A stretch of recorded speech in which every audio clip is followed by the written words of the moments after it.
Tere!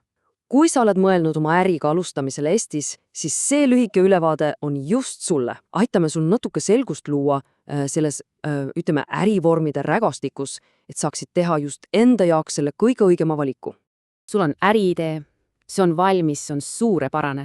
Aga nüüd tuleb see suur ja natuke hirmutav küsimus, millisele vundamendile sa selle kõik ehitad.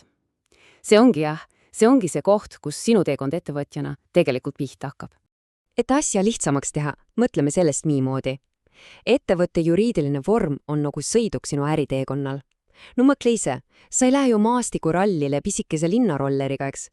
Või perega Euroopa reisile sportautoga. Iga teekond nõuab õiget sõidukit. Ja täpselt sama lugu on ka äriga.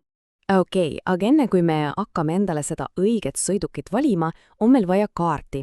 Peame teadma, kuhu me üldse minna tahame.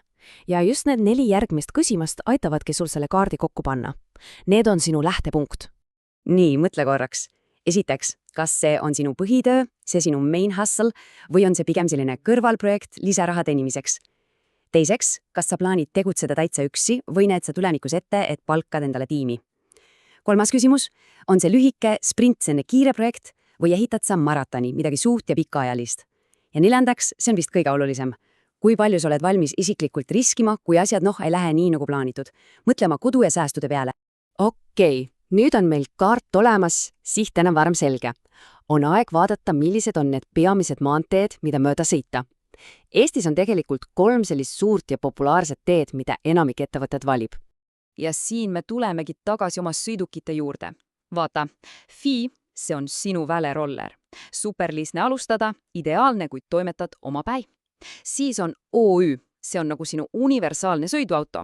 Turvaline, mitmekülgne, sobib praegu kõigeks. Pole ime, et see on kõige popim valik.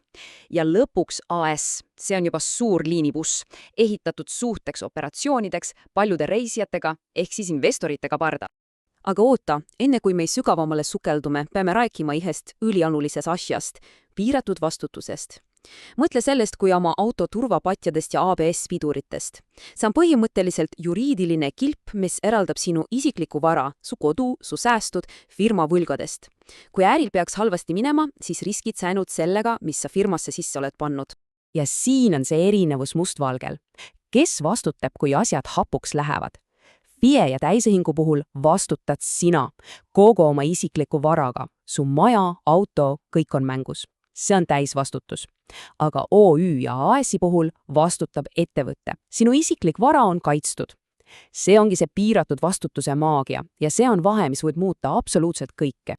See tabel on hea spikker. Vaatame korraks. Vastutus. Näed, FIE on ainus, kus on see täisvastutus. Teistel on piiratud. Milleks nad sobivad? FIE on super soolotööks või kõrvalprojektiks. OÜ on see kuldne kesktee, sobib enamikele. Ja AS, see on juba suur liiga, kui kaasas on investorid. Ja muidugi, mida suuremaks asi läheb FIE-st AS-i poole, seda keerulisemaks muutub ka juhtimine ja seda suuremad on nõuded kapitaalile.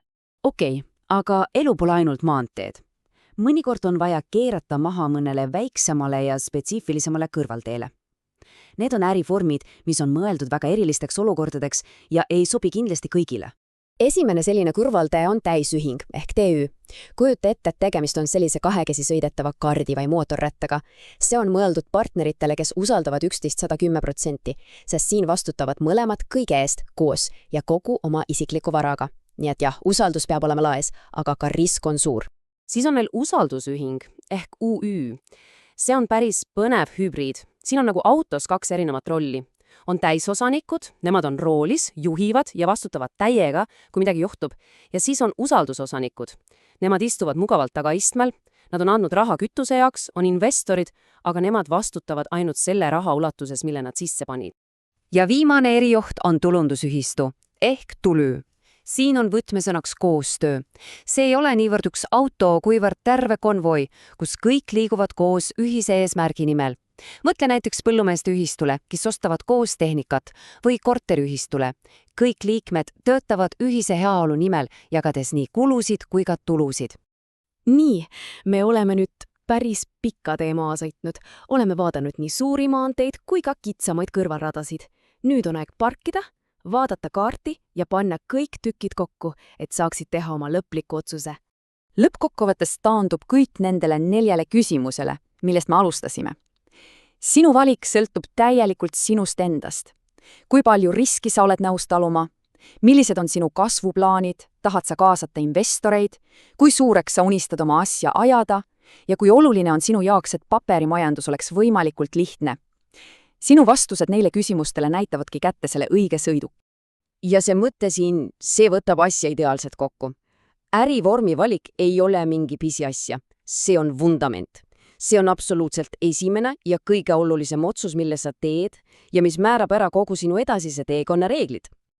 Nii et teekaart on sul nüüd ees ja garaaži uksed on valla. Seal seisavad väleroller, mugav pereauto ja võimas buss. Kõik on stardivalmis. Küsimus on nüüd ainult sulle. Millise neist valid sina oma ainulaadsele teekonnale?